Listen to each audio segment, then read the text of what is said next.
Bismillahirrahmanirrahim. Assalamualaikum warahmatullahi wabarakatuh. Alhamdulillahilladzi arsala rasulahu bil huda wa dinil haqq liyuzhira 'ala dini kullih walau karihal kafirun walau karihal musyrikun. Alhamdulillah, pada hari ini 22 Ramadan 1445 Hijriah kita alhamdulillah diberikan kesehatan, keafiatan, nikmat umur dan nikmat kelapangan untuk sama-sama melaksanakan sholat subuh berjamaah di Masjid Az-Zikra ini. Dan tidak lupa salawat serta salam kita aturkan kepada junjungan kita Nabi besar Nabi Muhammad SAW, kepada para sahabat, para zuriat, para tabi'in serta orang yang mengikut beliau ila yaumil qiyamah. Baiklah, sebelum kita menyambung kejadian yang terjadi di tahun kelima Hijriah, ada dua permasalahan yang ulun dapat poin yang mungkin ini juga ada jadi pertanyaan buat ibu-ibu. Yang pertama, apakah untuk Lailatul Qadar ini hanya untuk orang yang beriktikaf di masjid saja? Karena ada pertanyaan-pertanyaan seperti itu. Yang kemarin ulun mendapatkan sebuah dalil jawaban bahwasanya untuk Lailatul Qadar ini berlaku untuk semua siapapun, karena ada yang mungkin membaca Al-Qur'annya sambil begawi, misalnya orang jaga malam atau jaga parkir, atau misalnya sambil menyupir mobil di tengah perjalanan, pastinya di tengah kesibukan seperti itu tidak bisa beriktikaf di masjid. Nah, jadi yang namanya berkah Lailatul Qadar ini buat siapapun yang mau beribadah di malam yang waktu itu kebetulan adalah waktu turunnya Lailatul Qadar. Jadi tidak usah khawatir buat ibu-ibu yang misalnya kan pasti ada halangan dan izin masalah harus beriktikaf di masjid. Nah, misalnya umumnya aja iktikaf, abahnya beriktikaf di rumah, pasti sariki abahnya yang ulang. Nah, kemudian di wadah kita memang belum terbiasa beriktikaf, apalagi bibinian yang di begana di masjid agak lawas, apalagi hari malam. Nah, jadi seperti itu. Itu satu poin. Kemudian di dalam hadis itu bahwasanya man qoma, jadi man qoma fi Lailatul Qadri imanan wa ihtisaban ghufira lahu ma taqaddama min dzambi. Jadi di sana tuh redaksinya adalah barang siapa berdiri atau sholat di malam Lailatul Qadar dengan harap dan mengharap dan dengan mengharapkan ampunan dari Allah, ghufira lahu ma taqaddama min dzambi, maka diampunilah dosa-dosanya. Nah, jadi menurut ulama yang kemarin dulu lihat di Sahih Fikih itu, jadi di sana bukan hanya amalan sembahyang aja, apakah itu sembahyang tarawih, apakah sembahyang tasbih atau sembahyang tahajud. Jadi mencakup semua amalan. Jadi apa saja amalan, misalnya berzikir, berselawat. Salah satu salawat yang disarankan oleh Aisyah itu adalah Allahumma innaka afuwun tuhibbul afwa fa'fu anni. Allahumma innaka afuwun tuhibbul afwa fa'fu anni. Nah, jadi itu yang kita perbanyak baca. Nah, jadi itu sama. Artinya kalau itu dibaca di malam Lailatul Qadar, walaupun kita tidak dalam keadaan sholat, sama fadilahnya. Nah, jadi ini dua poin yang mudah-mudahan kita ingat malam ini 23 bulan ini kan ada, kalau dari kesimpulan para salafus saleh alim ulama yang mereka, walaupun ini tidak jadi acuan, kalau Ramadannya dimulai hari Selasa, itu malam Lailatul Qadarnya masuk di malam tanggal 25. Nah ini kalau Ramadannya di hari Selasa. Nah tapi sekali lagi kejar setiap malam saja, karena kan 25 nih, bisa ada yang malam ini 24 sudah, ada yang malam ini 23. Nah, itu jadi bahasanya itu 10 hari malam terakhir di bulan Ramadan. Kemudian kita kembali membahas sambungan tentang sirah Rasulullah. Sejujurnya kalau sirahnya ujung-ujung kalau kita bahas ini setahunan gak tuntung, karena menarik benar kisah Nabi ini setiap hari, setiap waktunya sih itu penuh hikmah. Tapi kita mengambil poin-poinnya, makanya di sini pun ringkasan Nurul Yakin, ringkasan sejarah Nabi Muhammad SAW. Jadi di tahun kelima Hijriah ini terjadilah perang. Jadi selama di Madinah 1 tahun, setelah 1 tahun itu Nabi diperbolehkan perang. Perang untuk apa? Perang untuk menyebarkan agama Islam dan tidak untuk membunuh. Jadi niat awal perangnya adalah penyebaran agama Islam. Jadi di tahun kelima Hijriah ini ada peristiwa yang namanya perang Dumatul Jandal. Jadi di sini ini Rasulullah berangkat ke sana dengan 1.000 orang lelaki untuk berperang dengan orang-orang Arab. Jadi Dumatul Jandal ini adalah daerah kawasan antara Syam dan Madinah. Jadi ini jalan sudah menuju Palestina. Nah, Syam itu Syria. Nah, jadi berangkat, tapi orang-orang yang di Dumatul Jandal ini pada saat melihat banyaknya pasukan Rasulullah, jadi gentar dan mereka pun lari. Nah, jadi tidak terjadi kontak senjata sebenarnya. Kemudian yang berikutnya adalah terjadinya perang Bani Mustahik, dan disinilah terjadinya berita hoak. Nah, jadi mulai zaman Nabi ini ada provokatornya yang kita sambut terus itu adalah Abdullah bin Ubay bin Salul.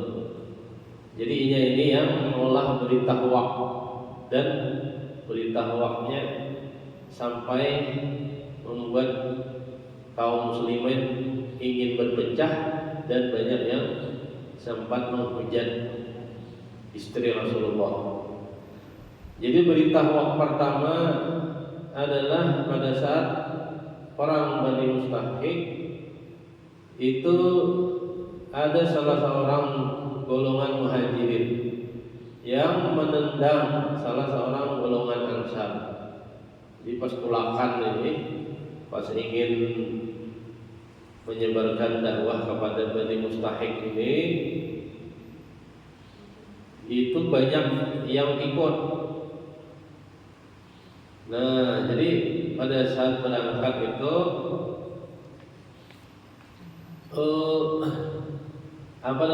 tahwal. Nah, biasalah tahwal, kemudian saling mengumpat dan mengata-katakan hal-hal yang sifatnya kesukuan, bukan kesukuan, ini golongan.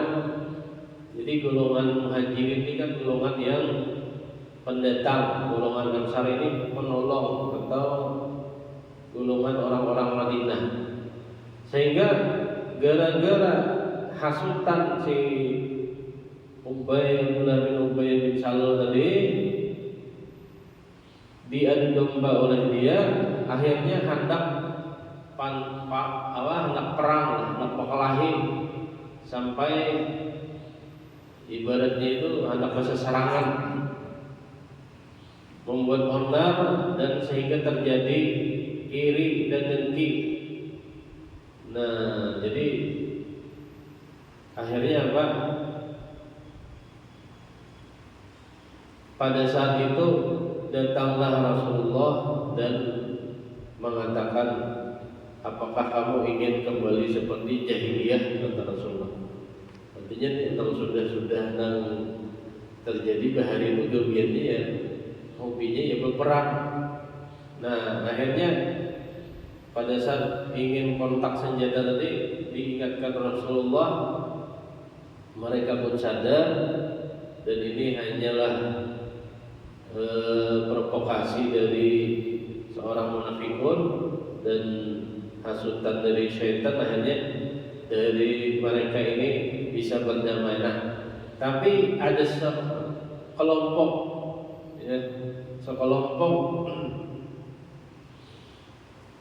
yang menghasut suku-suku di sekitaran Madinah untuk melawan Rasulullah. Itu namanya Bani Mustahik tadi.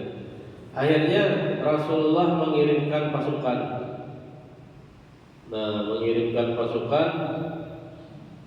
Sehingga Rasulullah bisa mengalahkan Bani Mustahik ini. Pada hari kedua bulan Sya'ban, Rasulullah bersama pasukannya tiba di kawasan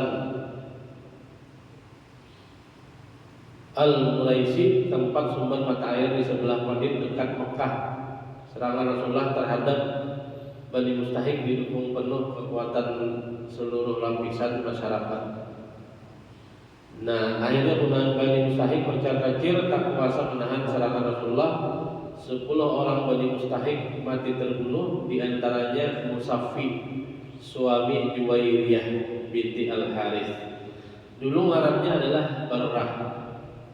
Nah, setelah meninggalnya Musaffi ini, nah di sini di anu pulang oleh Abdullah bin Ubay Salul nih, dipadahakan Juwairiyah nih, maaf genit, minta kawinnya Nabi. Nah, jadi dipadahakan oleh Abdullah bin Ubay bin Salul. Padahal Rasulullah dalam artian di sini diperintahkan Allah. Untuk apa? Karena ini adalah pimpinan apa? Kabilah. Jadi secara otomatis sebagaimana kita tahu bahwasanya Rasulullah itu segala sesuatunya atas izin Allah dan perintah Allah. Jadi akhirnya Juwairiyah ini jadi ummul mukminin, dinikahi oleh Rasulullah, dan hasilnya adalah 700 orang Bani Mustahik itu masuk Islam. Nah, jadi artinya visi di zaman Rasulullah itu adalah dalam rangka menyebarkan Islam. Jadi sekali lagi ini kadang menjadi persepsi yang salah buat orang-orang, dan ini hati-hati bebanir ya. Nah, itu ingat, mereka adalah ummul mukminin, ibunya orang-orang mukmin. Jadi Rasulullah itu semuanya diatur, diberikan jalan oleh Allah untuk tindakan beliau itu untuk penyebaran Islam. Nah, jadi dinikahilah Juwairiyah tadi yang anak kepala suku yang suaminya terbunuh pada saat pembebasan suku Bani Mustahik ini. Nah, itu peristiwa pertama. Jadi setelah pulang dari Bani Mustahik ini, kebetulan Ummul Mukminin Siti Aisyah ikut perang Bani Mustahik ini. Nah, pada saat bulik, nah ini mulai kejadian atau disebut kabar bohong yang kedua, hadisul ifki. Jadi 2 kali Rasulullah ujiannya di dalam kejadian di tahun 5 Hijriah ini. Pada saat Rasulullah pulang,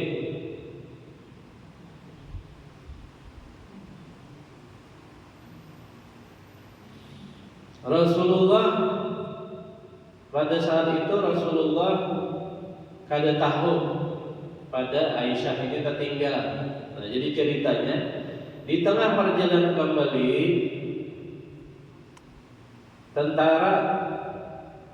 tentara menuju Madinah, Ummul Mukminin Aisyah radhiyallahu anha pergi membuang hajat. Ketika itu ia kembali, kemudian dia merasa kehilangan kalungnya. Lalu kembali dia ke tempat tadi untuk mencarinya. Nah, jadi Ummul Mukminin Siti Aisyah ini mencari kalung, akhirnya pergi dari rombongan karena merasa tertinggal di tempat buang hajat. Setelah ditemukannya, ia kembali, tetapi tentaranya sudah mendahului. Jadi kayak gini, untanya itu kan model bewadah bak hubung itu nah, kayak gerombakannya.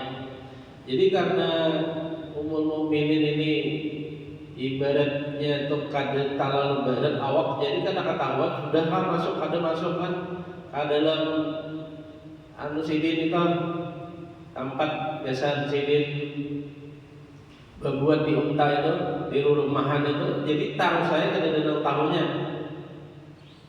Nah, kemudian kalau di sini karena ini sekadut, sekadut bujur ini warung sekadut. Sesudah Aisyah kembali dari mencari kalungnya itu, datanglah orang-orang yang membawa sekadut. Kemudian diberangkatkanlah sekadut itu, disangkanya ia Ummul Mukminin sudah berada di dalamnya. Karena badan orang perempuan ini, maksudnya Ummul Mukminin Siti Aisyah itu ringan muatannya, maka orang yang membawa sekadut itu tiada menyangka atas keringanan sekadutnya itu. Tiba-tiba setelah datang di tempatnya, dilihatnya sekadut itu kosong. Demikian sebabnya Aisyah ketinggalan. Nah, saat Ummul Mukminin ketinggalan itu, Sidin kada umpat menyusul, karena menurut Sidin pun menyusul bertambah sasat. Karena paham aja orang, dan Sidin karena sudah kelapahan juga, akhirnya Ummul Mukminin ini ditutupi apa bahasanya untuk bersalimut, taguring di situ, menganteplah hingga tertidurlah Ummul Mukminin di tengah jalan. Ketika itu ada seorang sahabat, ya, sahabat ini adalah ditugaskan orang-orang sahabat yang ibaratnya itu, kalau ibarat polisi itu koridor di belakang. Nah, jadi memeriksa siapa yang tertinggal, siapa yang jalan, memeriksa. Nah, pada saat itu ada sahabat bernama Safwan bin Mata'ah berjalan di belakang tentara, dan beliau mendapati Ummul Mukminin tertidur. Jadi akhirnya sahabat ini tanpa bicara, mengetahui Ummul Mukminin ini tertinggal, dipersilahkanlah oleh sahabat Safwan ini supaya Ummul Mukminin Aisyah ini menaiki unta. Nah, jadi tanpa pandir, tanpa ada komunikasi apapun, karena Safwan ini hormat juga kepada Ummul Mukminin Siti Aisyah, berjalanlah menuju Madinah. Nah, tapi sekali lagi pada saat sampai di Madinah, diberikanlah oleh siapa? Abdullah bin Ubay bin Salul ini, pimpinan gembong munafik ini, fitnah. Nah, jadi fitnah apa? Ya, dipadahkan berselingkuh tadi. Nah, padahal Ummul Mukminin saat itu tidak berkomunikasi apapun. Nah, pada saat itu Rasulullah pun sempat ragu. Nah, jadi di dalam cerita ini Ummul Mukminin saat itu datang ke Madinah dengan adanya sangkaan jahat yang dihembuskan oleh Abdullah bin Ubay bin Salul tadi, beliau tidak tahu. Jadi Sidin tidak tahu kenapa? Karena pada saat Sidin datang ke Madinah, Sidin sakit sebulan lamanya. Selama dia sakit itu Rasulullah tidak pernah menjenguk, maksudnya tuh bepandiran, bemalam kadang. Hanyalah beliau menengok setumah, dibuka pintu, habis itu Rasulullah bertakon kayak apa keadaan, kayak itu. Nah kemudian setelah sembuh dari apa ngarannya kayak itu aja bajingo. Karena apa? Karena ada muncul keraguan di hati Rasulullah, dan saat itu sebulan kada ada turun wahyu.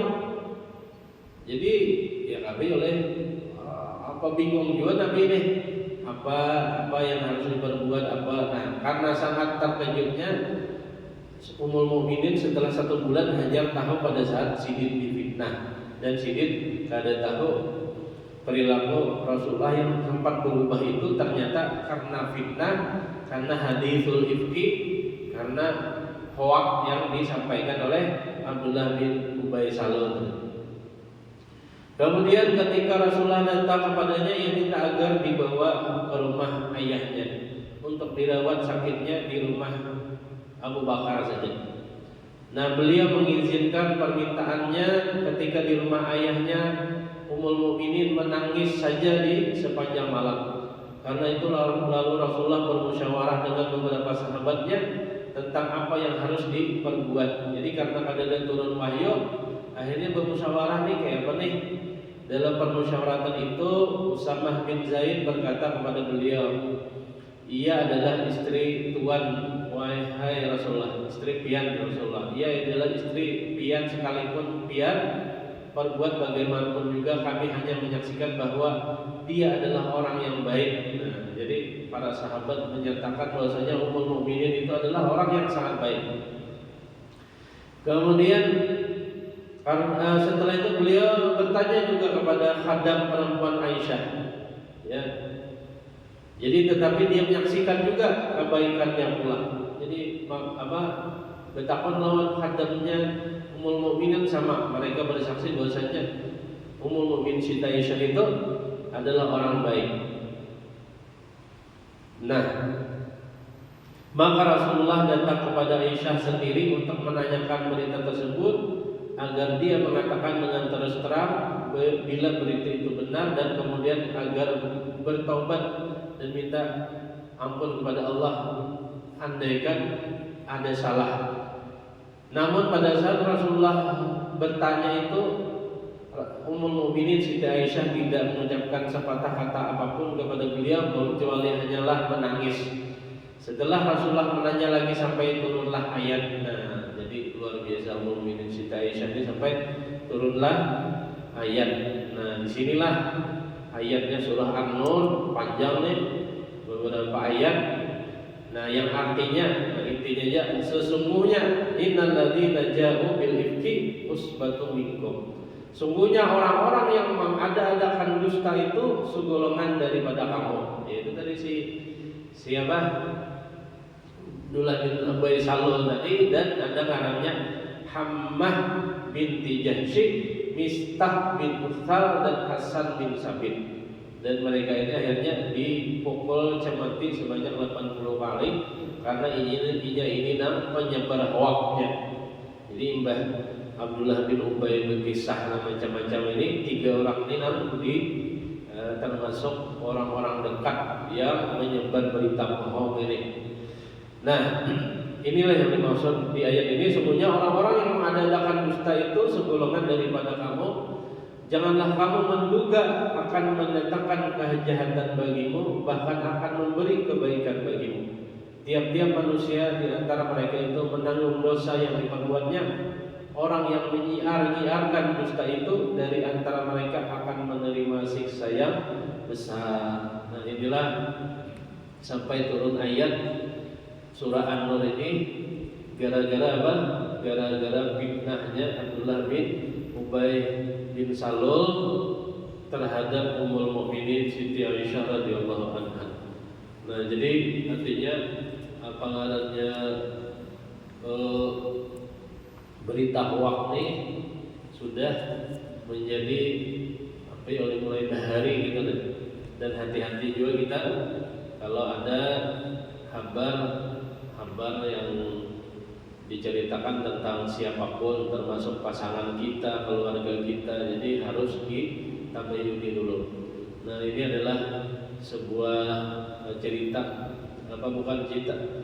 sirah Rasulullah, di mana beliau sampai 1 bulan lebih mengalami keraguan. Nah, tapi sekali lagi, Ummul Mukminin, para istri Rasulullah itu adalah orang-orang yang menjadi teman Rasulullah di surga kelak. Kita harus mengambil pelajaran dari cerita-cerita itu supaya kita menjadikan pedoman di dalam kehidupan kita, bahwasanya kita harus melakukan yang namanya sangka baik, kemudian mengkonfirmasi dan lain-lain. Itu mungkin yang bisa ulun sampaikan. Besok kita bahas mengenai perang Khandaq atau perang Ahzab. Jazakallahu khair. Billahi taufiq wal hidayah wa hidayah. Wassalamualaikum warahmatullahi wabarakatuh.